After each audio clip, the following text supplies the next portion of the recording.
President, and gentlemen, ladies of the House, standing here with 8 minutes in my hands and at this venerable and rather magnificent institution, I was going to assure you that I belong to the Henry VIII School of Public Speaking, that as Henry VIII said to his wives, I shall not keep you long. But now finding myself the seventh speaker out of 8 in what must already seem a rather long evening to you, I rather feel like Henry VIII's last wife. I more or less know what's expected of me, but I'm not sure how to do it any differently. Perhaps what I should do is really try and pay attention to the arguments that were advanced by the opposition today. We had, for example, Sir Richard Ottaway challenging the very idea that it could be argued that the economic situation of the colonies was actually worsened by the experience of British colonialism. Well, I stand to offer you the Indian example, Sir Richard. India's share of the world economy when Britain arrived on its shores was 23%. By the time the British left, it was down to below 4%. Why? Simply because India had been governed for the benefit of Britain. Britain's rise for 200 years was financed by its depredations in India. In fact, Britain's industrial revolution was actually premised upon the deindustrialization of India. The handloom weavers, for example, famed across the world, whose products were exported around the world, Britain came right in. There were actually these weavers making fine muslin, light as woven air, it was said. And Britain came right in, smashed their thumbs, broke their looms, imposed tariffs and duties on their cloth and products, and started, of course, taking the raw materials from India and shipping back manufactured cloth, flooding the world's markets with what became the products of the dark and satanic mills of Victorian England.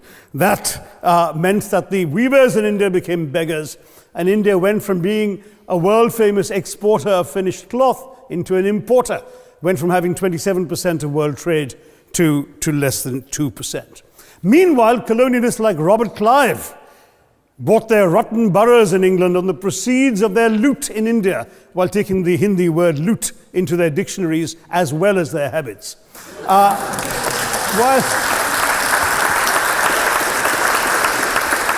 And the British had the gall to call him Clive of India, as if he belonged to the country, when all he really did was to ensure that much of the country belonged to him. By the end of the 19th century, the fact is that India was already Britain's biggest cash cow, the world's biggest purchaser of British goods and exports, and the source of highly paid employment for British civil servants. We literally paid for our own oppression. And as has been pointed out, the wealthy Victorian British families that made their money out of the slave economy, 1/5 of the elites of the wealthy class in Britain in the 19th century owed their money to transporting 3 million Africans across the waters. And in fact, in 1833, when slavery was abolished, what happened was that a compensation of £20 million was paid, not as reparations to those who had lost their lives or who had suffered or been oppressed by slavery, but to those who had lost their property. I was struck by the fact that your Wi-Fi password at this union commemorates the name of Mr. Gladstone, the great liberal hero. Well, I'm sorry, his family was one of those who benefited from this compensation. Staying with India, between 15 and 29 million Indians died of starvation in British-induced famines. The most famous example, of course, was the Great Bengal Famine during the Second World War, when 4 million people died because Winston Churchill deliberately, as a matter of written minuted policy, proceeded to divert essential supplies from civilians in Bengal to sturdy Tommies and Europeans as reserve stockpiles. He said that the starvation of anyway underfed Bengalis mattered much less than that of sturdy Greeks. This is Churchill's actual quote. And when conscience-stricken British officials wrote to him, pointing out that people were dying because of this decision, he peevishly wrote in the margins of the file, "Why hasn't Gandhi died yet?" So all notions that the British were trying to do their colonial enterprise out of enlightened despotism, to try and bring the benefits of colonialism and civilization to the benighted heathen. I'm sorry, Churchill's conduct in 43, simply one example of many that gave a lie to this myth. As others have said on the proposition, violence and racism were the reality of the colonial experience. And no wonder that the sun never set on the British Empire, because even God couldn't trust the English in the dark. Let me take World War I as a very concrete example, since the first speaker, Mr. Lee, suggested these things couldn't be quantified. Well, let me quantify World War I for you. Again, I'm sorry, from an Indian perspective, others have spoken of other countries. 1/6 of all the British forces that fought in the war were Indian. 54,000 Indians actually lost their lives in that war. 65,000 were wounded. Another 4,000 remained missing or in prison. Indian taxpayers had to cough up £100 million in that time's money. India supplied 70 million rounds of ammunition, 600,000 rifles and machine guns, 42 million garments were stitched and sent out of India, and 1.3 million Indian personnel served in this war. I know all this because, of course, the commemoration of the centenary has just taken place. But not just that, India had to supply 173,000 animals, 370 million tons of supplies, and in the end, the total value of everything that was taken out of India, India, by the way, suffering from recession at that time and poverty and hunger, was, in today's money, £8 billion. You want quantification? It's available. Second World War, it was even worse, 2.5 million Indians in uniform. I won't belabor the point, but of Britain's total war debt of £3 billion, in 1945 money, 1.25 billion was owed to India and never actually paid. Somebody mentioned Scotland. Well, the fact is that colonialism actually cemented your union with Scotland. You know, the Scots had actually tried to send colonies out before 1707. They'd all failed, I'm sorry to say. But then, of course, came union, and India was available, and there you had a disproportionate employment of Scots. I'm sorry, Mr. Mackenzie has to speak after me. Engaged in this colonial enterprise as soldiers, as merchants, as agents, as employees, and the earnings from India is what brought prosperity to Scotland, even pulled Scotland out of poverty. Now that India is no longer there, no wonder the bonds are loosening. Now, we've heard other arguments on this side. There's been a mention of the railways. Well, let me tell you, first of all, as my colleague, the Jamaican High Commissioner, has pointed out, railways and roads were really built to serve British interests and not those of the local people. But I might add that many countries have built railways and roads without having had to be colonized in order to do so.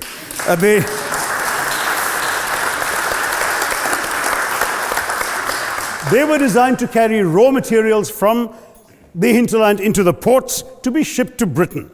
And the fact is that the Indian or Jamaican or other colonial public, their needs were incidental. Transportation, there was no attempt made to match supply to demand for mass transport, none whatsoever.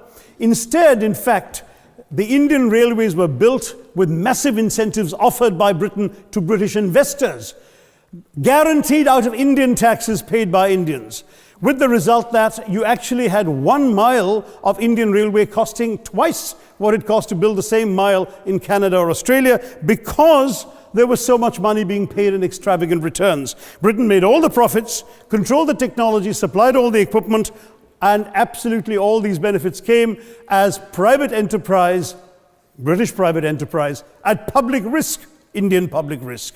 That was the railways as an accomplishment. We're hearing about aid. I think it was again Sir Richard Ottaway who mentioned British aid to India. Well, let me just point out that British aid to India is about 0.4% of India's GDP.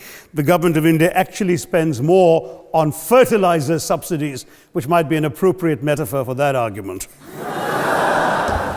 If I may point out as well,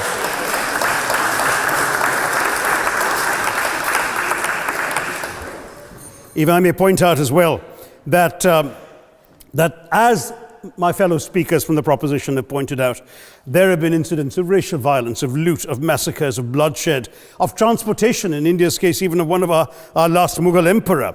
Yes, maybe today's Britons are not responsible for some of these depredations, but the same speakers have pointed with pride to their foreign aid. You're not responsible for the people starving in Somalia, but you give them aid. Surely the principle of reparations for the wrongs that have been done cannot be denied. It's been pointed out, for example, the dehumanization of Africans in the Caribbean, the massive psychological damage that has been done, the undermining of social traditions, of property rights, of the authority structures of these societies, all in the interests of British colonialism. And the fact remains that many of today's problems in these countries, including the persistence, in some cases the creation of racial and ethnic and religious tensions, were the direct result of the colonial experience. So there is a moral debt that needs to be paid.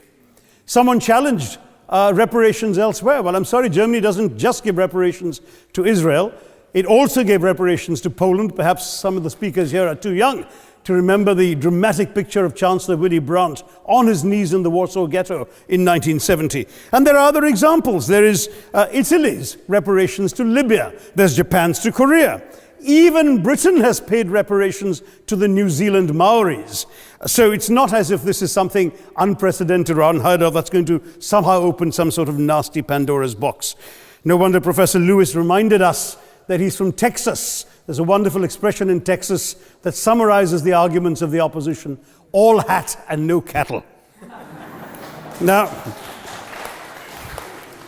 if I can just quickly look through the other notes I was scribbling while they were speaking, there was reference to democracy and rule of law. Let me say with the greatest possible respect, it's a bit rich to oppress, enslave, kill, torture, maim people for 200 years and then celebrate the fact that they're democratic at the end of it.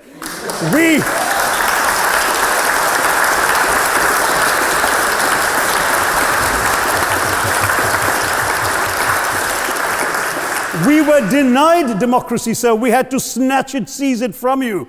With the greatest reluctance, it was conceded in India's case after 150 years of British rule, and that too with limited franchise.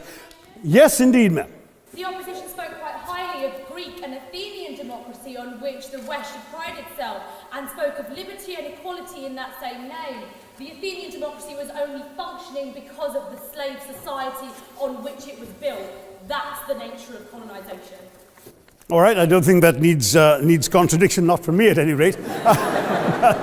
But if I may just point out, I think the argument made by a couple of the speakers, the first speaker, Mr. Lee in particular, conceded all the evil atrocities of colonialism, but essentially suggested that reparations won't really help. They won't help the right people. They'll be used as a propaganda tool. They'll embolden people like Mr. Mugabe. It's always nice how in the old days, I'm sorry to say that the people of the Caribbean used to frighten their children into behaving and sleeping by saying Sir Francis Drake would come after them. That was a legacy of that. Now it's Mugabe will be there. So this is the new sort of Sir Francis Drake of our times. The fact is very simply, sir, that we are not talking about reparations as a tool to empower anybody. They're a tool for you to atone for the wrongs that have been done. And I am quite prepared to accept the proposition that you can't put a monetary sum on the kinds of horrors people have suffered. Certainly no amount of money can expiate the loss of a loved one, as somebody pointed out there. You're not going to be able to figure out an exact amount. But the principle is what matters. The fact is that to speak blithely of sacrifices on both sides, as an analogy was used here, a burglar comes into your house, ransacks the place, stubs his toe, and you say, well, there was a sacrifice on both sides. That, I'm sorry to say, is not an acceptable argument. The truth is that we are not arguing specifically that vast sums of money need to be paid. The proposition before this House is the principle of owing reparations, not the fine points of how much is owed, to whom it should be paid. The question is there a debt? Does Britain owe reparations? As far as I'm concerned, the ability to acknowledge a wrong that has been done, to simply say sorry, will go a far, far, far longer way than some percentage of GDP in the form of aid. What is required, it seems to me, is accepting the principle that reparations are owed. Personally, I'd be quite happy if it was £1 a year for the next 200 years after the last 200 years of Britain and India. Thank you very much, Madam President.